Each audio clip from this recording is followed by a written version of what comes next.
देखिए, अमीर बनने का मतलब सिर्फ ज्यादा कमाना ही नहीं है, बल्कि ये एक खास तरह की सोच, एक माइंडसेट बनाने से शुरू होता है।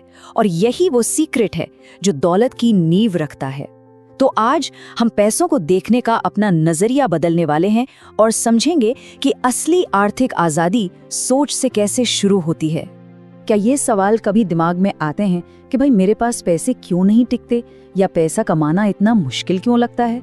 अगर हाँ, तो ये जानना जरूरी है कि ये बहुत ही आम फ्रस्ट्रेशंस हैं। और मजे की बात पता है क्या है? इनका जवाब हमारी कमाई में नहीं, हमारी सोच में ही छिपा हुआ है। और यहीं पर सबसे जरूरी बात छुपी हुई है। आर्थिक सफलता इस बात पर कम निर्भर करती है कि कोई कितना कमा रहा है, और इस बात पर ज्यादा कि वो पैसों के बारे में सोचता कैसे है। असली खेल पूरा का पूरा मानसिकता का है। तो इस सोच का फर्क असल में दिखता कैसा है? चलिए, एक गरीब मानसिकता और एक अमीर मानसिकता के बीच का जो बुनियादी अंतर है उसे समझते हैं, क्योंकि यहीं से सब कुछ बदलना शुरू होता है। तो देखिए, पैसों को देखने के दो बिल्कुल अलग नजरिए हैं। एक तरफ वो सोच है जो पैसे को बुराई या लालच से जोड़कर देखती है, और दूसरी तरफ एक अमीर मानसिकता है जो पैसे को एक साधन, एक टूल के तौर पर देखती है, आजादी पाने का, वैल्यू बनाने का और अपने कौशल से अपनी आमदनी बढ़ाने का एक जरिया। ठीक है, तो एक बार माइंडसेट सही हो गया तो अब अगला कदम क्या है? एक्शन लेना, राइट? तो चलिए कुछ बहुत ही सिंपल लेकिन पावरफुल नियमों को देखते हैं जो रोजमर्रा के आर्थिक अनुशासन की नींव रखते हैं। ये है 50-30-20 का फॉर्मूला। अपनी इनकम का 50% अपनी जरूरतों पर, 30% अपनी इच्छाओं पर, और सबसे जरूरी 20% बचत या निवेश में। यहाँ पॉइंट ये नहीं है कि रकम कितनी बड़ी है, पॉइंट ये है कि बचाने की आदत बनाई जाए। यही अनुशासन का पहला और सबसे जरूरी कदम है। अच्छा, दूसरा नियम, हर खर्च को ट्रैक करना। कभी सोचा है कि पैसा जाता कहाँ है? वो छोटी छोटी कॉफी, स्नैक्स या वो ऑनलाइन शॉपिंग, ये सब मिलकर कब एक बड़ा अमाउंट बन जाते हैं हमें पता ही नहीं चलता। जब तक हर एक रुपए का हिसाब नहीं रखा जाता तब तक उस पर कंट्रोल पाना लगभग नामुमकिन है। और ये एक कमाल की टेक्निक है। इसे कहते हैं 48 घंटे का नियम। ये जो अचानक से कुछ खरीदने का मन करता है ना, ये उसे रोकता है। ये हमें सोचने का वक्त देता है कि क्या इस चीज की हमें सच में जरूरत है या ये सिर्फ एक पल की इच्छा थी। तो ठीक है, हमने अनुशासन की बात कर ली, लेकिन अब एक कदम और आगे बढ़ते हैं। सिर्फ खर्चों को कंट्रोल करना तो आधी लड़ाई है।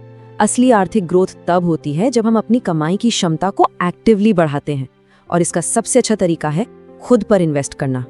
हम अक्सर अपना पैसा किन चीजों पर लगाते हैं? नया फोन अपग्रेड करना है, स्टेटस दिखाना है, या अरे उसने खरीद लिया तो मुझे भी लेना है। ये वो खर्चे हैं जो हमें कहीं नहीं ले जाते, बल्कि हमें आर्थिक रूप से एक ही जगह पर रोके रखते हैं। और अब जरा इसकी तुलना उन निवेशों से कीजिए जो असल में ग्रोथ देते हैं, जैसे कि कोई नया कोर्स कर लेना, किताबें पढ़ना या कोई नई स्किल सीख लेना। ये ऐसे इन्वेस्टमेंट हैं जो जिंदगी भर साथ रहते हैं।